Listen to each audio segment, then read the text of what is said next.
Hey everyone, welcome to the Way of Champions podcast this week. It's John, and I am so honored to be here with you to have an absolutely incredible guest return to the podcast, Betsy Butterick. Jerry and I are so excited for this chat today. We had Betsy on many years ago. She blew us away with her thoughts on communicating with Gen Z.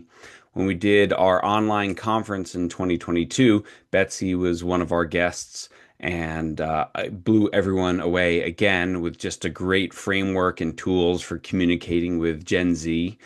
And we've always said all along, I hope she writes a book. And now she has. And the book is called, here you go, Kids These Days. And it's such a great book, effective strategies for communicating with Gen Z and beyond.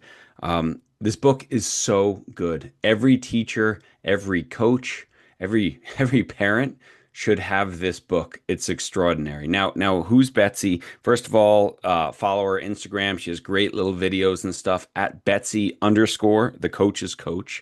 And yes, she calls herself the coach's coach because she works with coaches across the spectrum, many colleges, universities, with their teams, with the coaching staffs, with the entire administrative staff, helping them connect with a new generation. Most coaches, right, in the college level, they're my age. They're in their 40s, they're in their 50s. And so what Betsy does is gives you these incredible understanding of who's in front of you, what do they need, how have they grown up, why are they the way that they are, and how can we better connect with them so that we can build stronger teams, build stronger relationships, build more trust, and have everyone perform better. Betsy has a background, a basketball player, collegiate basketball coach under Heidi Van de Veer for a decade. So she understands what it's like to sit in the coach's seat, to be out there on the court, practicing, working with athletes, recruiting athletes, all that. And she's finally put it together in a book. And I actually read the whole book in one sitting because it had so much good stuff. And I'm going to probably read it three more times to get the appropriate amount of notes. And so Jerry and I are so honored to have her on right around the release of her book and share these tools with you. Okay. So before we dive in, please do us a favor and support the people who support this podcast. Those are people like Sprocket Sports, sprocketsports.com/CTG. If you're looking for a new website, player registration tool, all that sort of stuff, please jump on sprocketsports.com. Tell them you heard about them on the Way of Champions podcast. Best tool I've ever used. And then number two, all of our Patreon podcast champions. If you want to become a supporter of this podcast, go to patreon.com/way of champions and just become a supporter. Help us out here. Buy us a cup of coffee every month. Helps Jerry and I put this out every single week now for over 450 straight weeks. Okay. So for now, get ready, get set. Betsy Butterick. Kids these days, what are we going to do about them? She's going to tell you what exactly we should do so we can reach them and coach them better.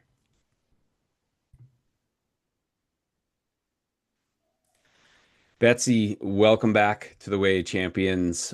You've been a podcast guest, you've been a presenter at our conferences, and now here you are as an author. I know the first time we met you, Jerry and I said, "Man, can't wait till she writes a book." And now you've done it. Kids these days. So congratulations. I know you're awaiting your first author copy to hold that in your hands. How do you think that's going to feel? I, well, first of all, thank you for having me back on. It's wonderful to see you both. It has been a long journey, and it's been on my life to live list to write a book, never knowing exactly what that book was going to be. And this absolutely felt like the right book to write at the right time. So I think there's a lot of play on words there that we could do with write and write. But yeah, I can't wait to have it be real. To work through the process, as you both know, of bringing a book to life, but then to actually be able to hold it. It's something I'm very much looking forward to. And to sign it too, Yeah, right? that's so weird. What Like, a I what a have a priv book. what a privilege and an honor to be able to sign a book for somebody. Yeah, yeah, very much so. Well, Yeah. my advice that I got was when that first box arrives, open it and hold it in your hand and have someone take a picture. just because you'll go back to that moment and you'll be like, I remember how I felt in that moment. And I remember my daughter was probably a little older than your oldest now, but I she took it and like half the pictures my head was chopped off and my Awesome. whatever. But I was like, okay, there's one that What a worked. Perfect. fantastic moment. What a fantastic moment. And Um, Yeah. I could tell you this from writing several books that it never gets old. And every Mm, book is like a new birth of a child. yeah. And you get I that mean, feeling every time. And I think that's why I write books. It's just to get that feeling again. It's just so, and the feeling is one of God, we're going to help people with this one. We're going to really make a difference. This is going to be the one. And you keep going and you keep going and you keep helping. And it's anyway, yeah. yeah. good. I mean, Yeah. that's exactly why I wrote the book is I know over the last, gosh, 7 years, different iterations of both of the workshops that I do on helping coaches better communicate and connect with Gen Z have been the most requested. And I thought, I really want another way for those that this work can benefit to access Hmm. it. Besides the workshops, besides the digital courses, can I Hmm. put something in the hands of coaches that are needing something, that are looking for Hmm. answers? And so the book served a purpose in that way. And I'm really Hmm. excited to see the good that it can do in the world. Yeah. Yeah, And it it's will. yeah. I read the entire book in one sitting. That's Oh, how awesome. highly I think Well, of you this were on a book. plane. I was on a That plane, Yeah. helps, but yeah. but it helps. But okay, so here's a really funny story, which is maybe a good segue into our conversation about who's in front of us and kids. So you talk in the book about how oftentimes kids are on like five screens, right? They have their Yep. phone going, they're typing a computer on the notes from their tablet with a TV on in the background, whatever all these screens are, these digital devices going. And I'm reading your book on the plane with my headphones on, Mm. so I don't hear the crying baby next to me, and plugged into the airplane seat with a movie that I've seen 7 times playing in the background. And I was like, oh my God, I'm Yeah. kind of a kid We are these them. days. I'm 53 and I'm distracted. So, Yes. yeah, just kind of talk about that. Like who is in front of us? Well, when we talk about Gen Z specifically, we're talking about individuals born during or after 1997. And then after them, Gen Alpha, born roughly during 2012. And the unique thing, to your point, is that they've never known life without the internet. So we talk about screens and multiple screens. And I know in the anxious generation, they talk about a play-based childhood versus a screen-based childhood. And those are very different realities. And part of the challenge for a lot of coaches today, especially those that are older than Gen Z, is even though they've been alive as these changes in technology have happened, the way that we've experienced them at very critical points in our development is very different. And so from the outset, they're like, yeah, I was alive too when all the technology changed. And like you said, I'm looking at several screens, I feel distracted. So how come I can do this thing, but kids these days can't do this thing? And we have to recognize that, yes, you experienced a similar transition in technology, but because you experienced it in very different times, there was limited or different types of engagements, repetitions of certain skills that you got that kids these days never had access to because it wasn't part of their world. It wasn't necessary in some ways. Yeah. Yeah, it's so true. And so my kids are both in college now, but grew up with this, grew up around phones and having parents on phones sometimes disconnected or whatever as well. And so these skills that we take for granted, the ability to have difficult conversations in person, the ability to just communicate in person. Um, our attention span, we got enough reps of having a longer attention span.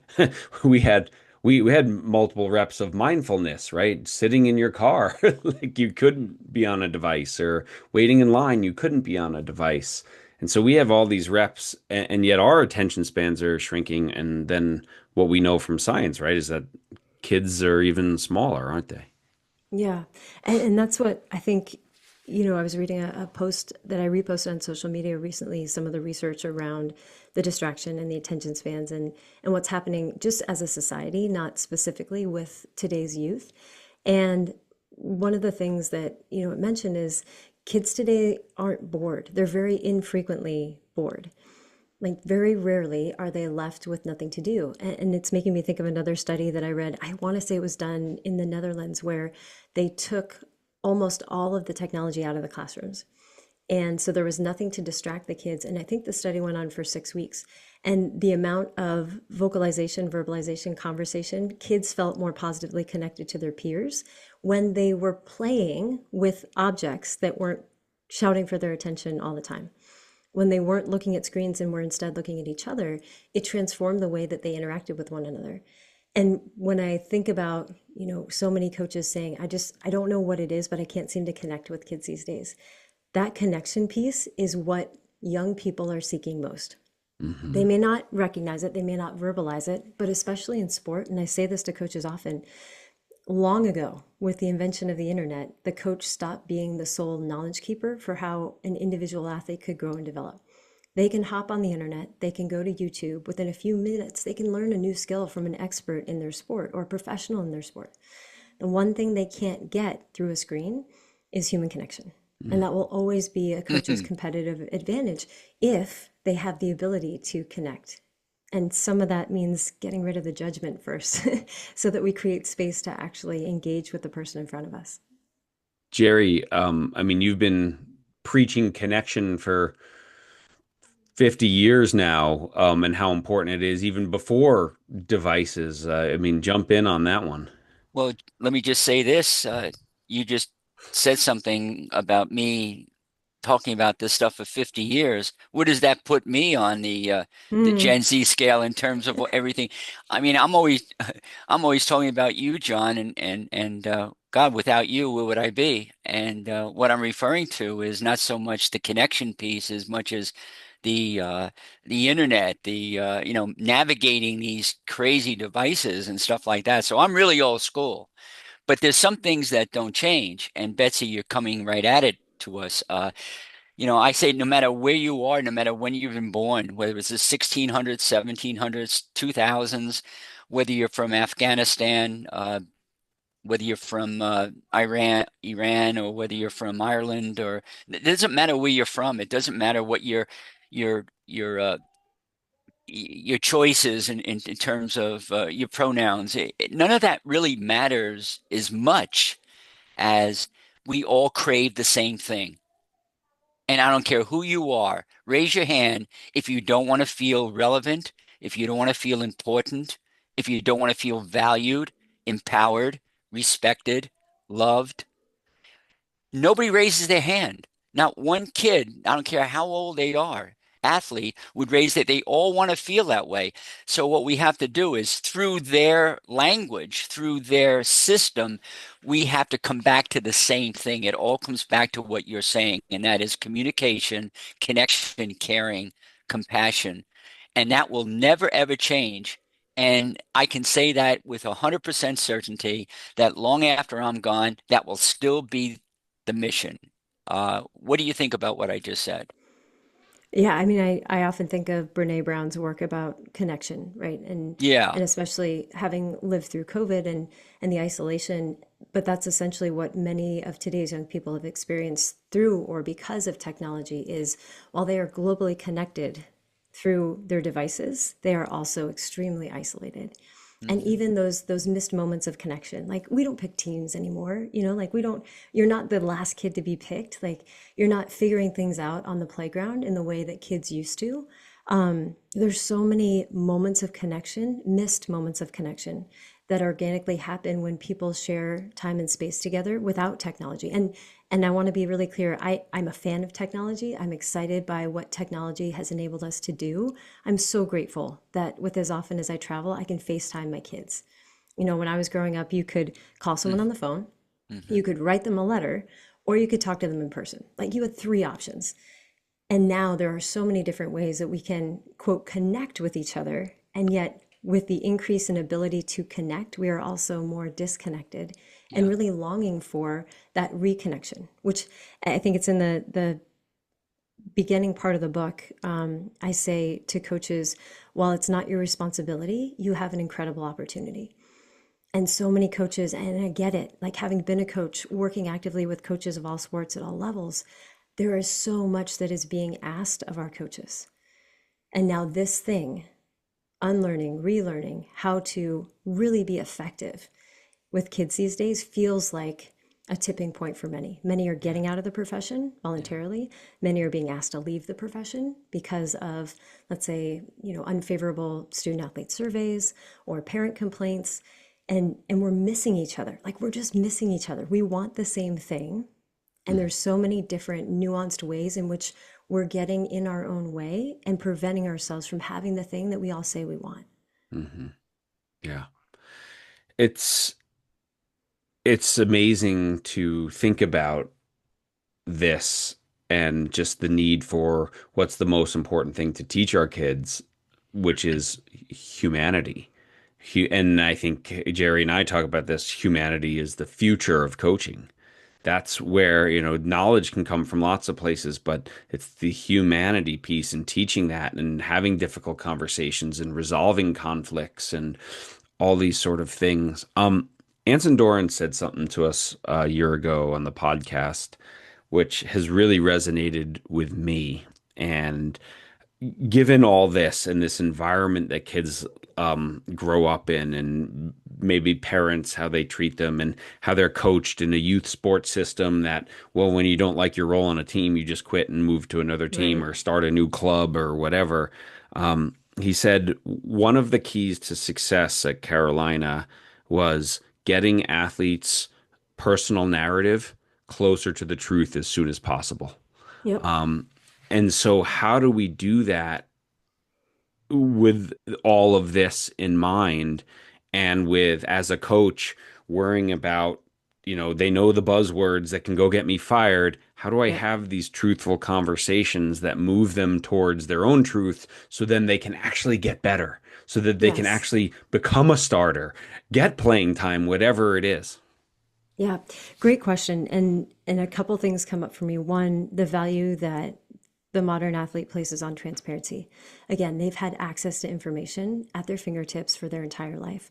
And I love asking coaches, by a show of hands, how many of you have ever had an athlete ask you a question that felt like a direct challenge to your knowledge or authority? Almost every hand goes up. And I say, yeah, okay, I feel you. And it's not meant to be offensive. They are simply executing a very well practiced skill. They're using you like Google, and Google never says, that was an inappropriate time to ask that question, Betsy, or I didn't really appreciate your word choice or your tone, right? Like it just spits back information. So that's what they're used to. That's So we great. take offense, but then we miss the teachable moment to help them understand why that question at that time or in that way may not be as well received, specifically by someone that doesn't know them as well as their coach.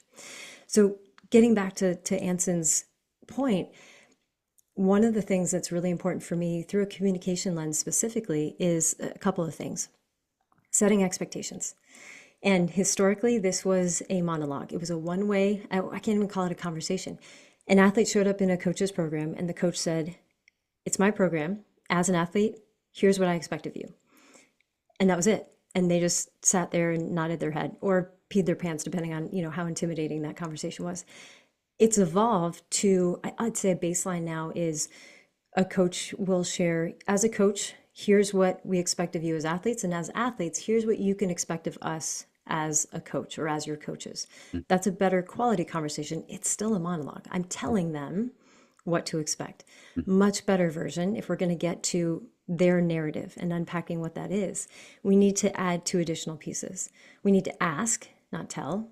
As an athlete, what are your expectations of us as your coaches? And what can we as your coaches expect of you? Mm-hmm. And when Ah, I take coaches through this framework, I highly encourage them to ask the two questions first. I say, give all of your athletes something to write with, something to write on, before you share your slide deck that introduces your standards, your values, your expectations. Ask those two questions. What do you as an athlete expect of us as your coaches? And what can we as your coaches expect of you as an athlete? Have them write down their individual answers. Mm-hmm. They're not going to share them with anybody. And then when you get to sharing the expectations that you have as coaches for athletes and what they can expect of you, invite your athletes to cross off anything that you mention. Because when we do that, the only thing left on their pieces of paper are unspoken expectations. Mm-hmm. And I've found, especially in today's landscape of sport, it's the unspoken expectations. It's the hidden narratives that become the most problematic for the athlete and the coach. Mm-hmm. Another thing that comes up for me, baseline question I often ask coaches and athletes is, what are you making it mean? Hmm. So I'm coach sorry. had this response to, you doing something in practice and they said this thing to you. Okay, what are you making it mean? Because Hmm. that's the genesis for story making. They Yeah. start to create a narrative from a moment in time. And again, I reference Brene Brown. She calls them SFDs, shitty Hmm. first drafts. It's like, Hmm. what's the meaning that you've created? Are you checking that out? And because of that choice, and for many people, they're not even aware that it is a choice. It simply is. It's part of their experience. And that's why the third thing for me that comes up in response to what Anson said is, it's critically important that we are very specific with today's athletes about the choices that they have. Hmm.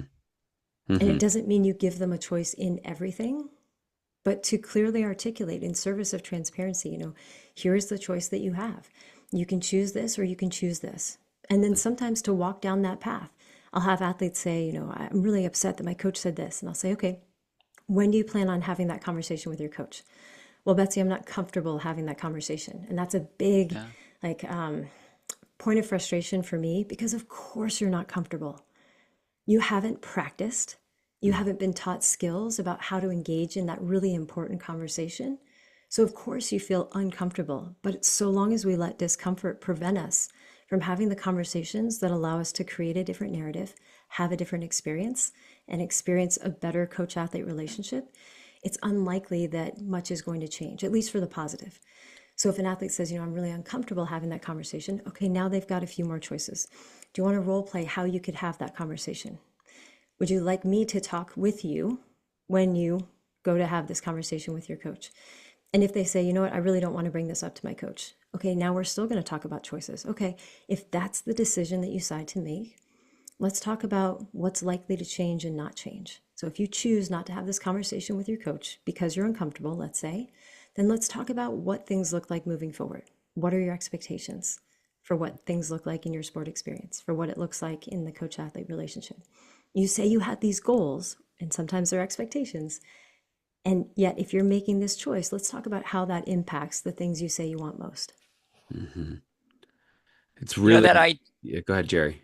that idea of choice should not be glossed over.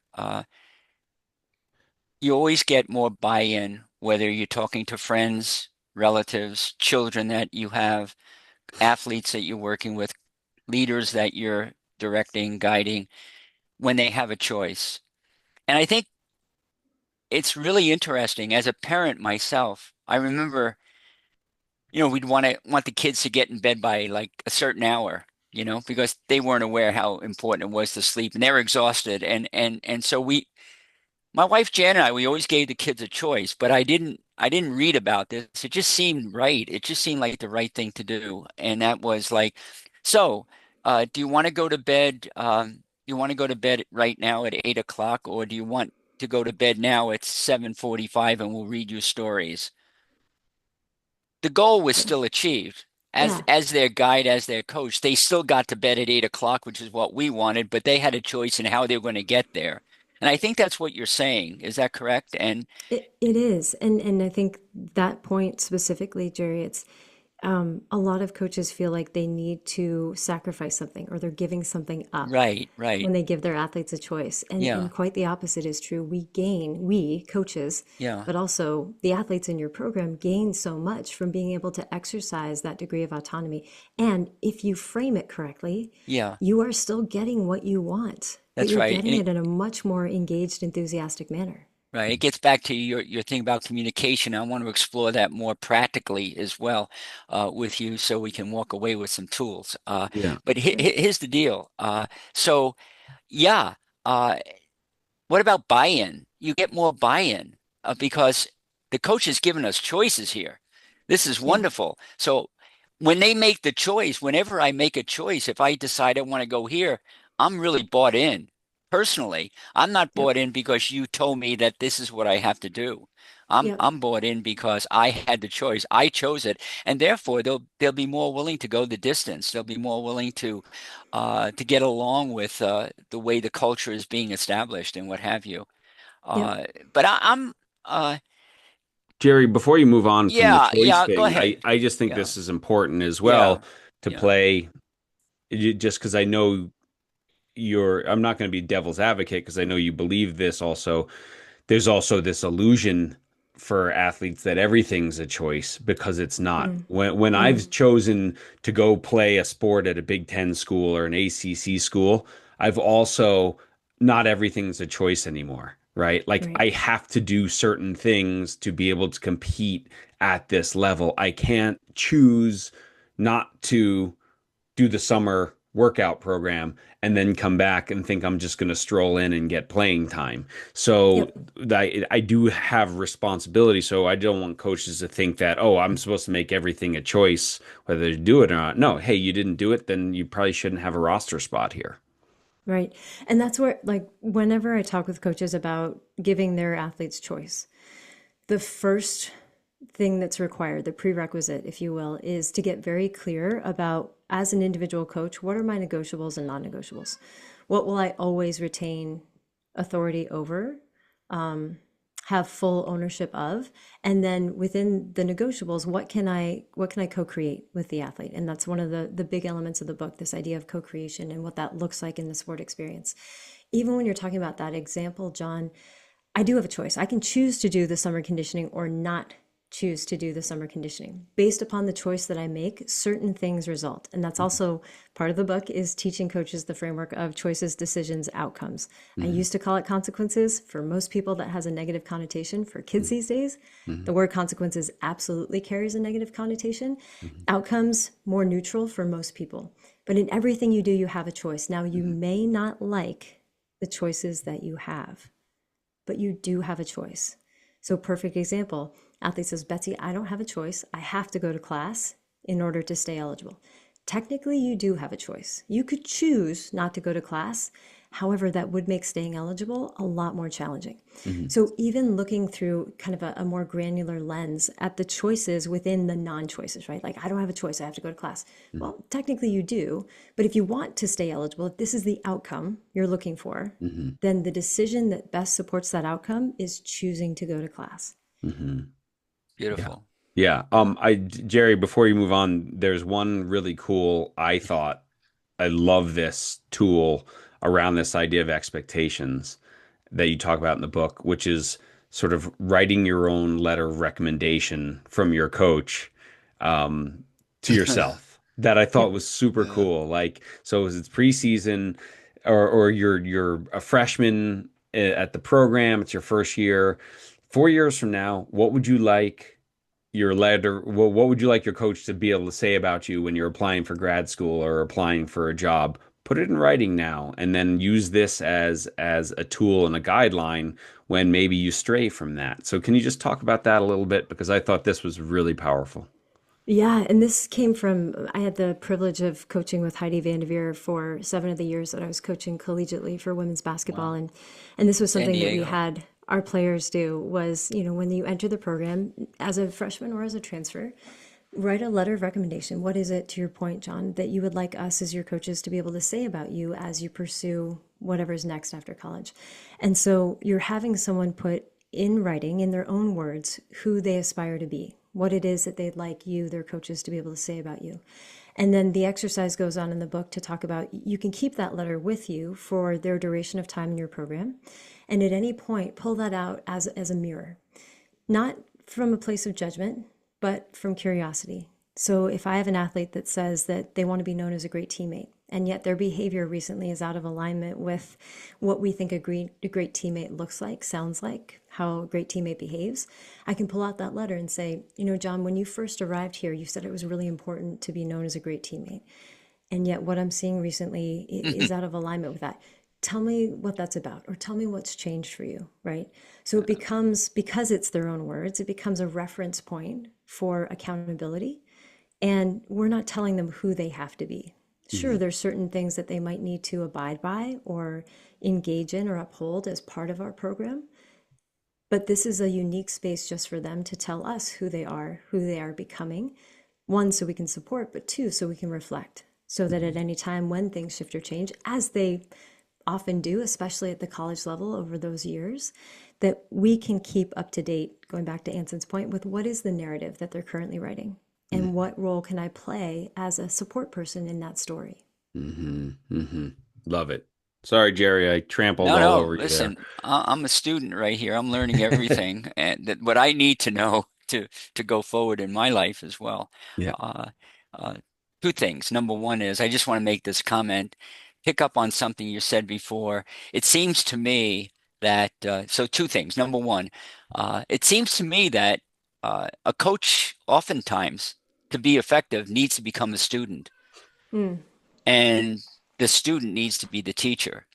So the mm. athlete needs to teach the coach what the coach needs to know in order to be a more effective coach.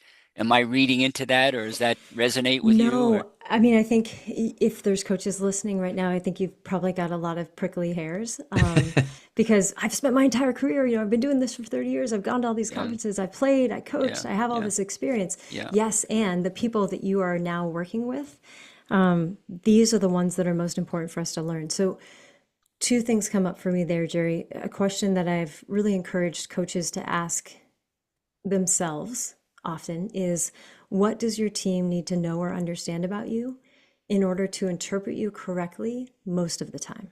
Mhm. It's never going to be perfect, but what's essential for the Hmm. players in your program to know or understand about you in order to interpret you correctly most of the time? Again, that gets into how do we create a narrative that's in closer alignment to the one that we think we're Yeah, writing? yeah, right. And then, but teammates can ask this of each other too. What do you want your coaches to know or understand about you? Where I see this go wrong, and this is the second point, is with the best of intentions, many coaches ask a question of today's athletes: how do you like to be coached? Great intention. The coach is saying, I want to know, what do I need to know? What can I learn? Talking about being the student, what can I learn about you that will enable me to work with you well? The language is the challenge. Because if I ask a young person, how do you like to be coached? And they're very specific, very explicit. They tell me exactly how they like to be coached. Depending on the sport, at some point in the near or distant future, there's going to be a circumstance where I need to coach them differently than their preference. But because I've asked, how do you like to be coached? When I coach them differently, the perception, the narrative that's coming up for the student is coach doesn't like me, or else they would coach me the way I want to be coached. Mhm. So they take it personally, even though for us as a coach, it's a function of what's necessary given the context or Yeah, circumstance that we're coaching it. yeah, If we shift the language, instead of how do you like to be coached, if we ask a better quality question, what's the most effective way to coach you? Because now, when the conditions dictate that I coach them differently, now it's not personal. It's not about what they like or don't like. Maybe I, as a coach, am coaching them differently, and what's coming through their head is, well, this isn't as effective as it could be, but it's not personal. mm, mm. So, small difference, big impact Huge, huge, in the way that we experience how to huge, learn our athletes, huge, how to work huge. effectively with them, but also that Yeah, expectation yeah, of, well, I told you what I like, so you need to do it. Because if you're not, then that means something personal. Doesn't yeah, have to be that way. yeah, yeah. Thank you. That was an amazing dem explanation of that. The other point I wanted to make is this. Um, I think, I believe, and I think I'll get agreement from both of you on this, that probably one of the top three skills that you have in your skill set as a leader, as a coach, as a parent, as a friend, as a person, is the ability to listen. I mean, that just covers so much territory, doesn't it? And I remember when I first met you, you knocked my socks off. I mean, really, I am a good listener.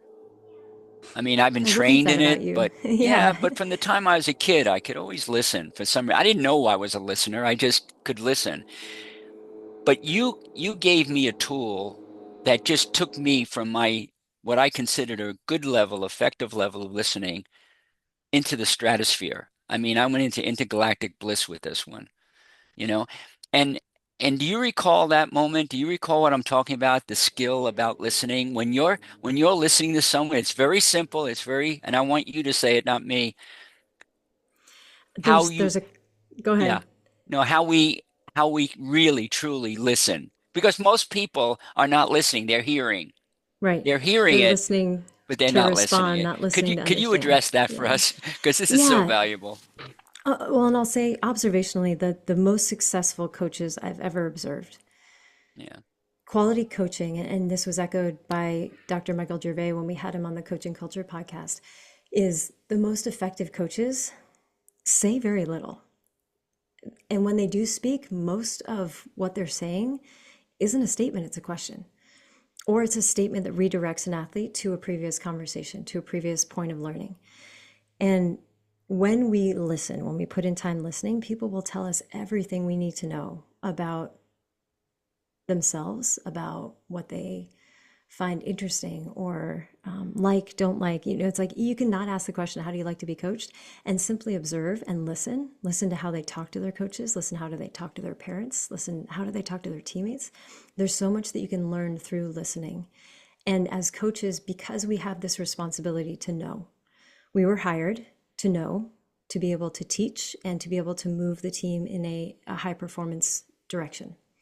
And so anytime there is a moment of doubt or uncertainty, a question or a statement I don't hear often enough from coaches is, I don't know. And for many coaches, that feels like a very vulnerable statement to make. And yet for our athletes, when we say, I don't know, and I know I can feel like the tension of people listening. It's like, Betsy, if I said I don't know, that athlete's going to go home and be like, my coach doesn't even know how to coach. Like, my coach doesn't know what they're talking about, right? So to clarify that we don't have all of the answers and to express our commitment to discovering them together or to invite the athlete into the discovery process with us. I don't know exactly what it was that you're referring to from the initial conversation, Jerry, that blew your socks off. But Well, listening is this is critically what important. happened. So most coaches, most people who think they're listening or hearing, and what I mean by that is you come to me as an athlete and you have a complaint and you have some problems going on, or I call you into the office because I observe some problems and some difficulties going on. I already have to have the answers. I'm the coach. I'm the teacher. I've got to know what's going on. I'm uncomfortable with not knowing. So I'll tell you I know. But in order to do that, I'm hearing what you're saying, but I'm formulating in my mind a response, a retort, a an answer, a proposal. I already have the comeback for whatever you're saying to be the truth. So I'm not really listening to what you're saying. Uh, you told me rather than, or you mentioned to me, rather than just sitting there looking for having to have a response because you feel that's your job is to have a response, is ask yourself one simple question. What can I learn? What Mm. can I learn here Yeah, now? yeah. And that I have told so many people about that, and everyone has told me it's just completely changed their lives in terms of Mm. their relationships with people, with their kids, with I do it all the time with my kids. I have one son right now who's really struggling, and he came home for the weekend from school, and it's like I sat there with him and I just said to myself, not to them, I said, Jerry, what can you learn here? And I just listened and I counted the things I was learning. That was listening.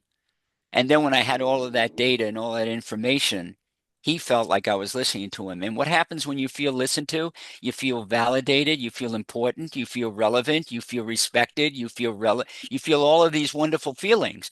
So you're going to open up and even more conversation will happen. That one little simple thing completely changed the way I listen to people.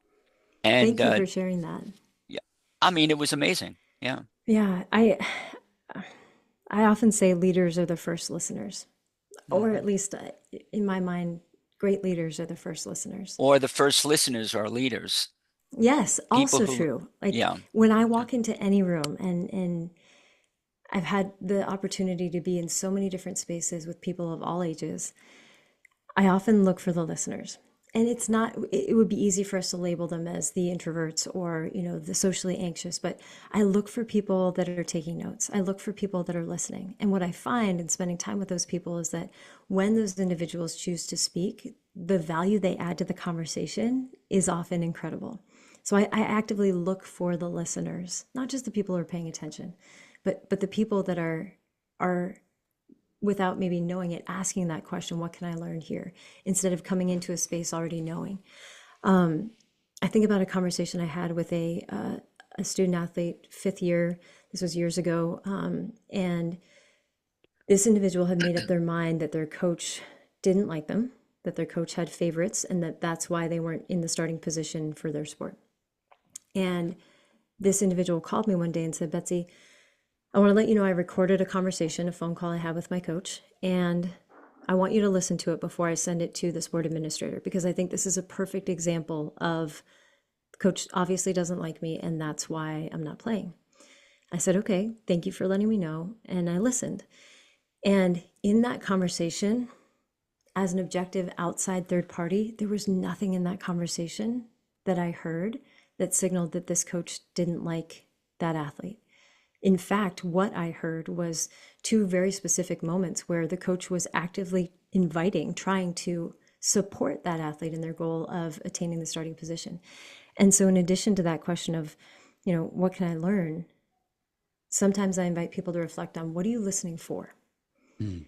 Because to your point, Jerry, if you're going into a conversation and you already know certain information, and what you're really looking for or listening for specifically is confirmation of what you already know, your ears aren't open.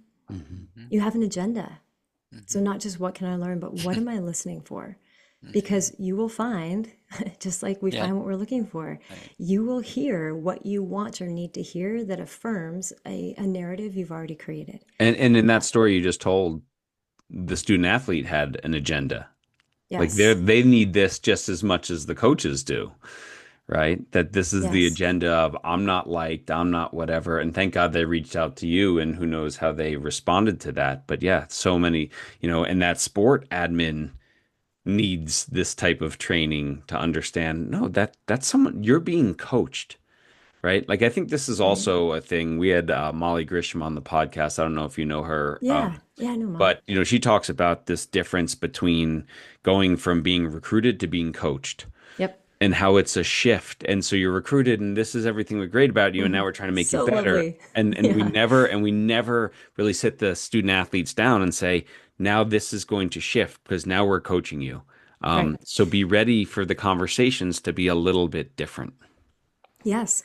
And for me, again, that falls in the bucket of setting expectations.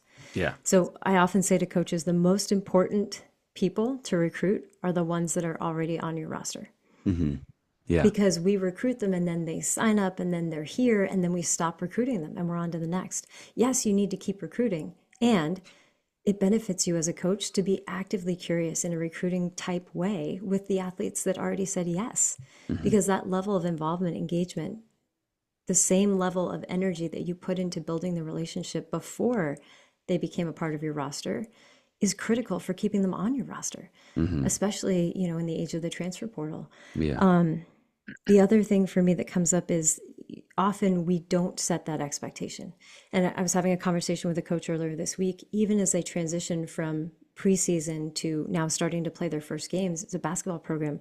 I said, if you haven't already, I think it's critically important to let your athletes know that the way you show up in practice, the conversations that you have, the comments that you make is going to start to shift.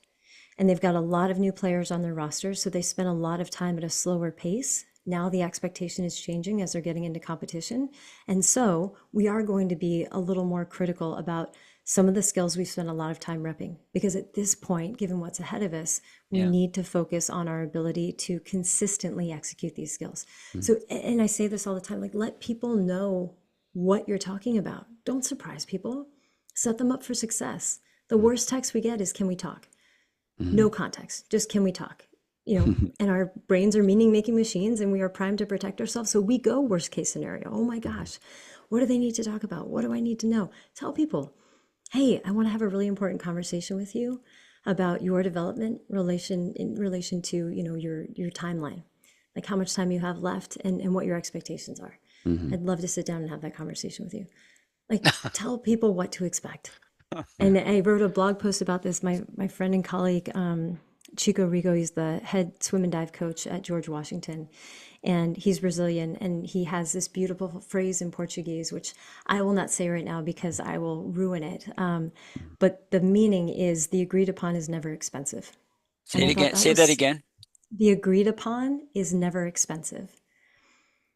And it's a Portuguese saying, and I thought it fits so perfectly in the realm of setting expectations, because when we have shared understanding, mutual agreement about the expectations, we've set everyone up for success in an elevated way, much more so than if we let those unspoken expectations, which sometimes we can label as judgments, sometimes the more kind label is hope, Mhm. but we need to get clear, which means we need to speak truth to what's on our mind, the narrative that we have, the shift that's coming, all of those things. This can be a conversation. It's not often one that people are used to having, Yeah. but it's very possible. Yeah. You you're a communication specialist, I think is how you refer to yourself. And so words matter, and been paying a lot of attention to words. And you talk about this in the book, and something as simple as can we talk, which sends you down the amygdala pathway of what's wrong versus can we review some film? I saw one thing that I think will really help you this game. It totally great. That's what the conversation is about. Now, one of the words that I use a lot, and you talk about a different word for it, and it really sort of hit me when I was reading your book. And I think it came from, and I forget her name, who wrote the foreword to your book. Oh, Um, Marguerite. yeah, who and Yeah. her Or talk, Sam. 10 Yeah. ways not to get sued, Yeah, that's right, Sam as a Ekstrom. coach, Yeah. right, which is Yes. brilliant. But this idea instead of roles, talk about contributions. So talk Yep. about that because I really, Yeah. really love that. And Samantha Ekstrom, she's a fantastic human being, also a really, really talented lawyer. And she was speaking at the United Soccer Coaches Convention. It was the first time I had the opportunity to sit in one of Sam's sessions. And the session title was 10 Ways to Avoid a Lawsuit. So, very well attended session. And one of the recommendations Sam had was instead of rules, talk about contribution because roles can feel very static, very fixed, very difficult to change. Contribution is a lot more flexible and a lot more fluid. Now, I've had coaches over the years say, but Betsy, that's what they are. Everyone has a role to play. Hmm. And I say, yes, everyone has a way they can contribute. Hmm. So we are used to using certain phrases. Trust the process. That's one that's very common across sport. And yet there are challenges there. The first, trust is tricky. Most people tend to operate from one of two camps. There's the you have my trust until you break it camp, or there's the you won't have my trust until you've earned it camp. So, starting with self reflection, where are you as an individual starting from when it comes to trust? And then the second part, the process for the coach that's saying trust the process, arguably looks very different, even in their own mind, than the experience that the athletes in their program have had with processes in general. Just from a high level, technology has expedited the process for many of today's young people. So we're asking them to trust first, which is tricky, a process which they don't have full awareness, information, transparency, knowledge of, let alone experience. Even a small shift in language, embrace the process, engage in the process. And let me tell you, so that we can set some expectations about what you can expect as we move through the process together. There are so many different, I'll say, barriers that can be removed through conversation. However, it first requires that we're aware that these barriers even exist. Mm. Love it. So much of I go ahead, Jerry. Yeah. John, Jerry, we need a 2 hour interview with Betsy here. It's like we both have uh so much to talk about. It's crazy. Go ahead. I I need appreciate to it, you attend I guys. need to attend one of her seminars. I'm sitting here as a big fan, and I'm hearing you talk, and I just want to throw this out because John and I really emphasize this strategy and this way of being as a leader in the work that we do, and that is the concept of love, Hmm. which a lot of people are afraid of because they don't understand it. Talk about communication. As soon as I mention the word, people are thinking, "Oh yeah, Jerry, let's have a kumbaya moment. We'll all Right. stand around the fire holding hands and on and on Yeah. and on." I just finished publishing a book called Lead with Love, and it sort of plays into everything you're saying, but the language I'm using is more, uh, I don't know. It's hard sometimes it's hard to help coaches when they resist it because of fear. Hmm. They're afraid.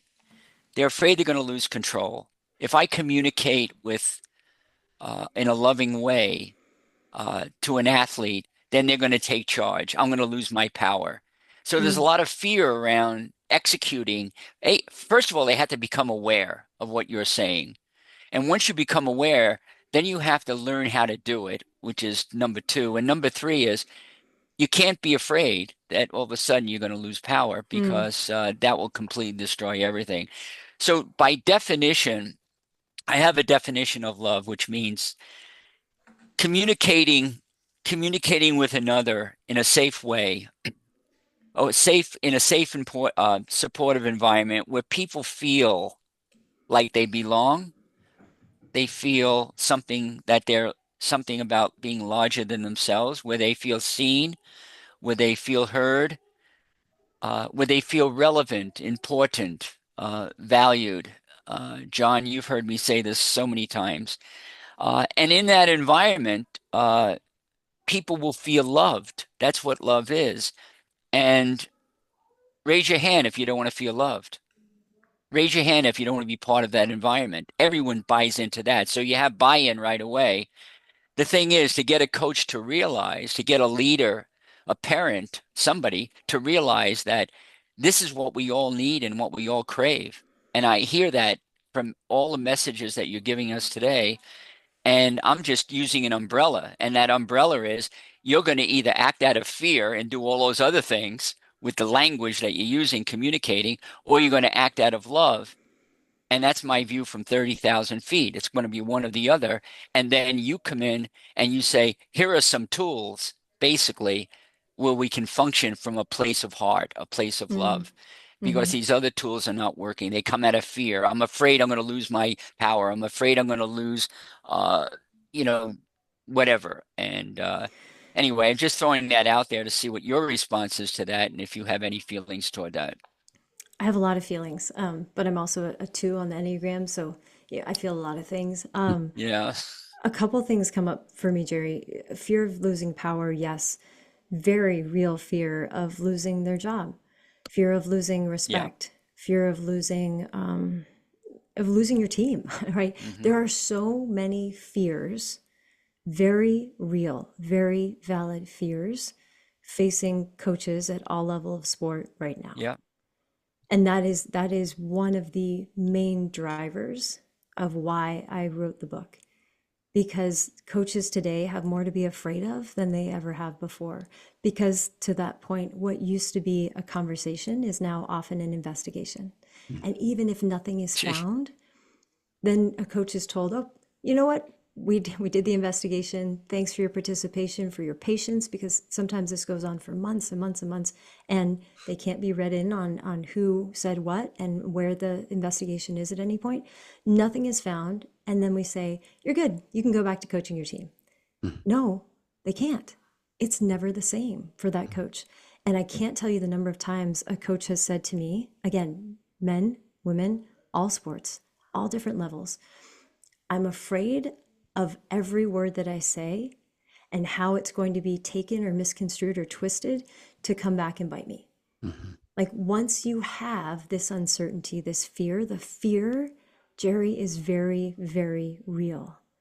And it takes so much effort to be able to choose to operate from a place of love instead of a place of fear.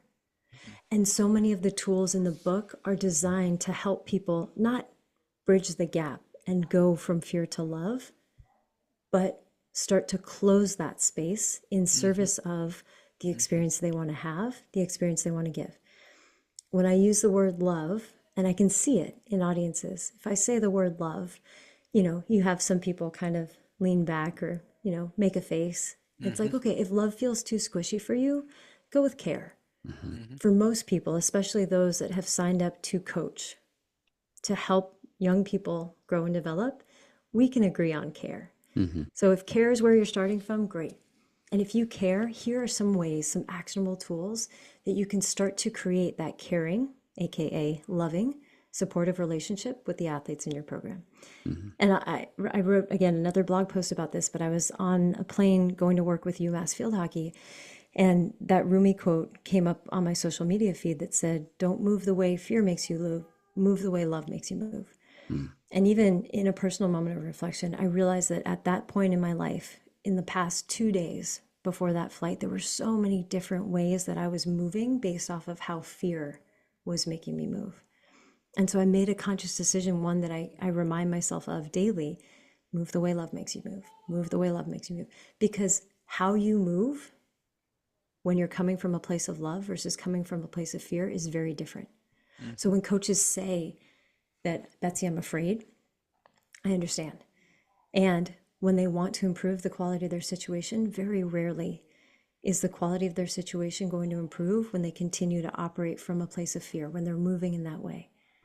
And yet it's a catch-22, because if I choose to move any way that's different, now I'm Yeah. putting Yeah. myself, my profession, Yeah. my professional livelihood at risk. Yeah. And so people feel very stuck. Hmm. And it's a big challenge. But for me, if love is too squishy, okay, let's go with care. We'll start from there. That's And right. then you can learn to love this thing that we all signed up for, to enjoy and to experience. And And we could also define love. We could also come up with a definition that is amenable. That not only is that, but penetrates the purpose in why we're leading and coaching. And so when coaches are afraid that they're not going to be able to demand from their mm, athletes if they love them, right? It's too soft. You were saying squishy, but uh, love is to tell a coach to define love as being able to demand from your athletes even more. Why? Because you love the athletes so much that, and you know they can be so much better than what they are, that you're going to demand from them and tell them, I'm demanding of you because I know you're so much better and I care about you so much. Use the word care if you want. I care about you so much that I'm going to continue getting on you to make sure that you feel your best and you've gotten to be the very best version of yourself. So mm. that becomes part of the love formula, which is telling them that demanding equals love. And that relieves a lot of the fear I find that coaches have about feeling the love piece that we're talking about. Yeah, I say in the book too, and I say it to coaches all the time: look, if you're a tough love coach, you can still be a tough love coach and be effective with today's athletes. Mm-hmm. You simply need to show the love before you bring the tough. Yeah, I And call that's, it laying a foundation. You lay the yeah, foundation, they'll jump off bridges for you, and then you can there be as has to tough, be the care. but you have to have that foundation. Yeah, yeah. Yeah, Um, Yeah, and if we're really, if you're going to get into love, love is not just the warm, fuzzy, squishy, happy moments. yeah, Love is the tough conversations, because they are mhm, the important conversations. Like, if you mm, love someone, would you let them go, in front of a room full of people with spinach stuck in their teeth? No, you would tell them. And yet we're not telling the people we say we love the thing that we have been offended by, or the thing that didn't sit well with us, because we yeah, don't want to threaten the relationship. yeah, And yet, by yeah, not saying the thing, and then again, something I say often, when we avoid rocking the boat, we yeah, unintentionally start yeah. sinking the ship. And Yeah. oftentimes it's the relationship, it's I, the teammate ship, the yeah, championship that we could win yeah, if we were willing yeah, to go to the hard places yeah. with love, in love, because of love. John, that's why I told you about the spinach in your teeth before you started talking to our group this summer. Yeah. You know, Yeah. I had to tell you, buddy. Yeah. Yeah. Well, it happens, you know. What's I think important for people to realize, Betsy, and I just want to point it out, is that everything we've talked about here, we can coach and lead female teams from a female perspective, 100% super important. But these tools are equally important for Yeah. male athletes and what they want as well. And you tell a story in there of, I just think it's important for people to understand, like going to the Las Vegas Raiders, NFL Yeah. team, multimillionaire adult men who play one of the toughest sports in the world. Just, and you asked one of them, you know, how do you want to be coached, right? Or something along those lines. Tell Yeah, my that. point of contact, Yeah. the point of contact that was touring me around the facility, because the first day I was there, it was an off day for the players. And so some players were in doing rehab, some were doing film one-on-ones, but we were walking across the dining facility, and he's like, "Oh, Betsy, hold on." He said, "There's someone I want you to meet." And so he calls this guy across and he said, "This is Betsy. Betsy's going to be working with the coaches tomorrow." And what my point of contact said was, "What's the most important thing you would want to share with coaches about how to coach a guy like you?" Okay. And without hesitation, this guy, who at the time was being paid $30 million over 3 years as a receiver to catch a football, said, "Don't yell at me. Talk to me. Talk to me like I'm somebody you respect. Talk to me like I'm somebody who you want to teach, like I'm a brother or a friend or a son." So, NFL, not just professional sports, football, historically known for cultures of yelling. And what this guy wants is for someone to talk to him. And again, so many coaches are like, well, we have to be soft on kids these days. Please don't be soft on kids these days, because that's not setting them up for future success. Life will come at them hard if it hasn't already. And gosh, you have such an opportunity to prepare them for how they can handle that hard. So don't be soft on kids. But if we want to teach them, we first need to reach them. Hmm. And that's really what the book is all about, a variety of tools to help coaches connect, reach today's athletes, and then support their ability to get reps in critical life skills that enable them to engage in life when it is hard and to be resilient. And all the things we say we want out of our athletes, we have the opportunity as coaches to help them develop those skills. And no, it's not about the X's and O's. And maybe for many people, it's not what you signed up for. And if that's true for you, I understand. But if we want to be effective with today's athletes, this is where we are. And it's mind-blowing to me the number of coaches that are so resistant. And again, much of it probably is fear-based, Jerry, but Yeah. an example I commonly give: if you are about to leave your house and you suddenly notice it's raining, everyone would turn around and grab an umbrella or rain jacket without thinking. It's just how you adapt to your environment. Every time we coach, when we play a different team, we strategize and we adapt our game plan, our approach based off of who we're playing for success. So, why are we so resistant to adapting the way that we coach to Fear. work effectively with today's young people? It's the same thing. It may It's, require different tools, and that's what the book is for. yeah. Love it. And we all adapt. We go to the coffee shop in the morning and adapt our own coffee to exactly what we want.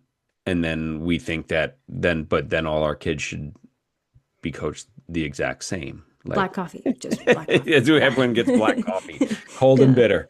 Yeah. Yep. Yeah. So Um, everything that you're saying to me, I'm writing all these notes here, and I like to boil things down to a simple form. But I love your statement to teach, to reach them, to teach them, you have to reach them. Yeah. And really, with your communication style, just here on the podcast, I mean, you're a living example of what you're teaching. You are what you're writing, which is really something that really, you know, for me, is extremely important. A lot of authors are writing things and they're not being what they're writing. So to uh, teach them to, you got to reach them. I think of John and I use the word the river effect, and in terms of creating a relationship. That's what we're really talking about too, is we're talking about relationships here, establishing a relationship. And the river effect is the RIVER. It's an acronym, and it means relevant, important, valued, empowered, and respected. Mm, RIVER. mm. And Love that that. little acronym, to me, sums up everything you've been saying. Mm, It comes right down to the river, into the flow of that river, the water. And it's water is soft, but it's strong. It's the softest substance you'll ever touch, but it's the strongest substance you'll ever have to deal with. It lights up mm, cities, it wears away rock, and all of that. So if we use that that soft, strong approach, uh, all of the things that you write about in that book and who you are as a leader yourself, really boils down to them teaching them by reaching them. You reach them by them feeling these feelings of relevancy, importance, and value, and empowered and respected. mm. And I'm just, for the sake of myself and maybe the listeners, just trying to pull this all together in one Yeah. place. And I think you'll agree with that. Well, it's interesting, Jerry. One, I appreciate the analogy. I love an acronym, and I think everything that's part of River is so critically important for not just the coach-athlete relationship, but for people in general. Yeah. Again, communication is a skill, and that's what I find endlessly fascinating about the work I get to do is anybody at any time can become more skilled in the way that they communicate with others. All coaching happens through communication. So if it's a skill and we can build it, then there's no ceiling for how effective we can be. Another thing that comes up for me, you mentioned relevant, right? And again, this is the work that I do is broadly bringing into closer proximity, intention, and impact. Common example, a student athlete is struggling, and I've even had this happen with coaches that are not that much older than some of the athletes that they're coaching. Athletes struggling, and the coach had a similar experience when they were playing. And so they share with that athlete about their experience. The challenge, it's not relevant. That was you. That was a different time. Even if it was just a few years ago, it was a different context. Nothing about that athlete's experience has changed. So even though your intention in sharing your struggle was positive, the impact is neutral, at worst, negative. Because now you've hijacked a concern that they have and took an opportunity to make a story about you, which doesn't change anything about their situation. And tying back into part of our earlier conversation when we talk about coaches being people who are responsible to know. What I found to be true for many young people today is when they are struggling with something, they don't need you to fix it or change it. They simply need to know that you know. What's most supportive for them is to have you say, this is really hard. You're in a tough spot and it's unlikely to change, and that's challenging. Like when we talk about relationship, when we talk about seeing people, when we talk about validating their experience, we don't need to change it. We certainly don't need to give them perspective by saying, oh, here's the thing I went through that was just like yours, and you're going to be okay because I was okay. They don't feel like they're going to be okay. And now they don't feel like you've listened to them because you made it about you. Again, great intention. You want to help, you want to support, you want to relate, you want to connect. Unintended impact, invalidating. Nothing's changed for them. They don't feel supported, and now they're still stuck. So sometimes the invitation is to flow where the river goes and to say, hey, like I see your canoes, kind of rocking right now. Hmm. I don't know what's around the next corner, but I'll row beside you. Hmm. Love it. That's Yeah. probably just a wonderful place to finish, Betsy. Yeah. Thank you It's so amazing. much.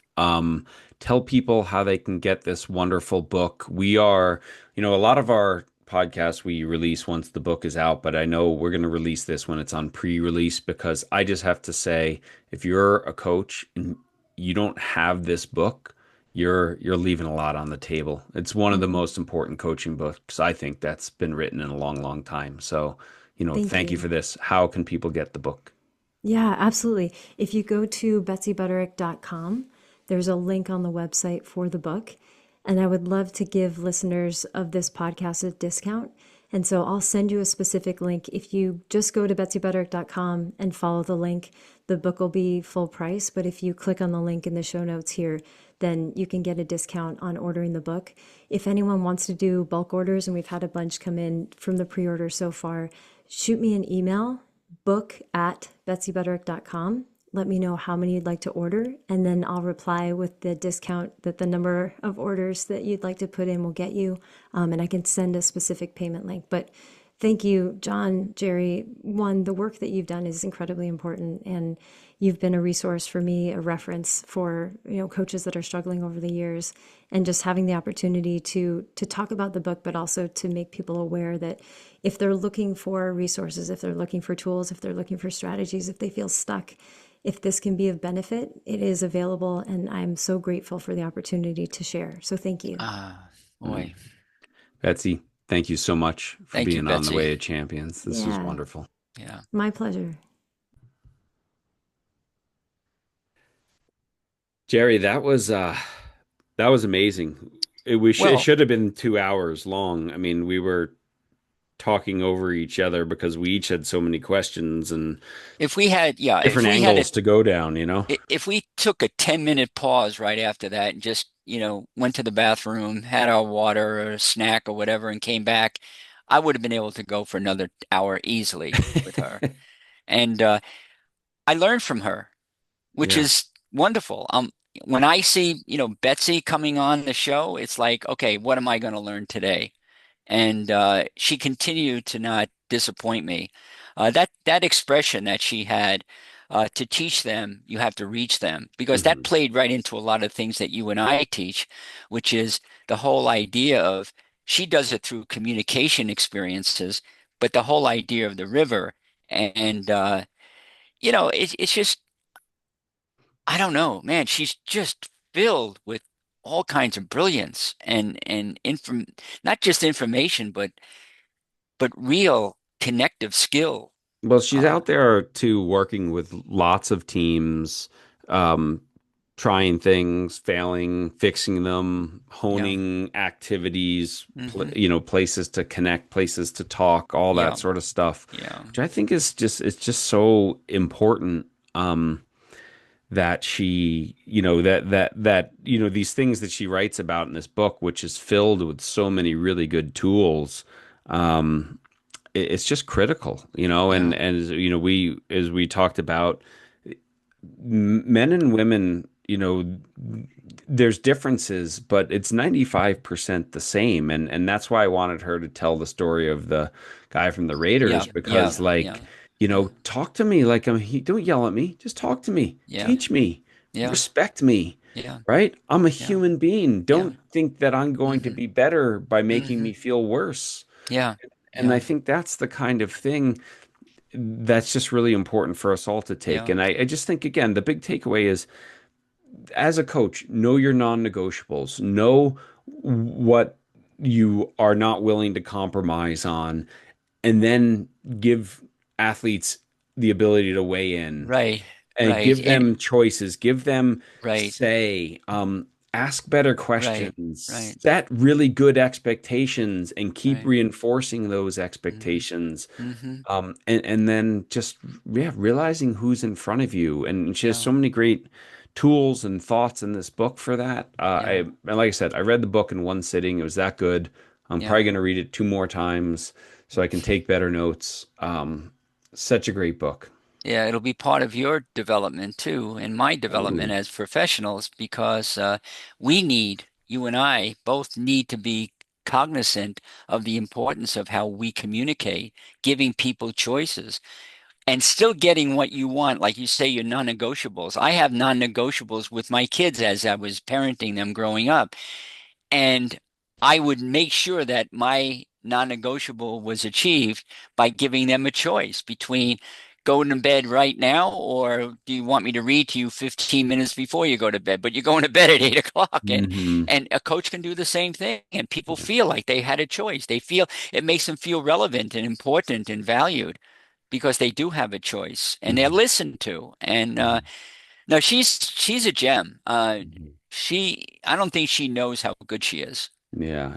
Yeah. Well, she's definitely, I mean, I keep hearing her name more and more out Yeah, there. And there's a yeah. reason for it. And this book's gonna just blow it up even more. So, Uh, listen, everyone, thank you for listening. Again, her website is betsybutterick.com, Betsy underscore the coach's coach on Instagram. And then down in the show notes, there is that discount link for ordering books. And then bulk orders, book at betsybutterick.com. So just, I can't recommend this book more. It will be an essential part of your coaching toolbox. It will help you reach your athletes, reach them so you can teach them, right? As Betsy said. So, Maybe that's our newest segue out of the podcast.